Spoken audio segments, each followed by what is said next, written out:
Everyone, আমি এখন যাব লাঞ্চ করতে। সো একটা পার্টি আছে, দাওয়াত আছে।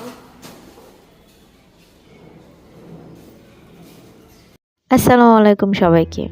ভিডিওর স্টার্ট থেকেই আপনারা দেখে বুঝতে পারছেন যে আমি একটা জায়গায় যাব, দাওয়াতে যাব। সকাল থেকে প্রচুর পরিমাণে বৃষ্টি হয়েছে, কিন্তু কিছু করা ছিল না যেহেতু দাওয়াতটা আগে থেকে ডেট ফিক্স করা ছিল। আর রাস্তাঘাটে তো জায়গায় জায়গায় পানিও ছিল।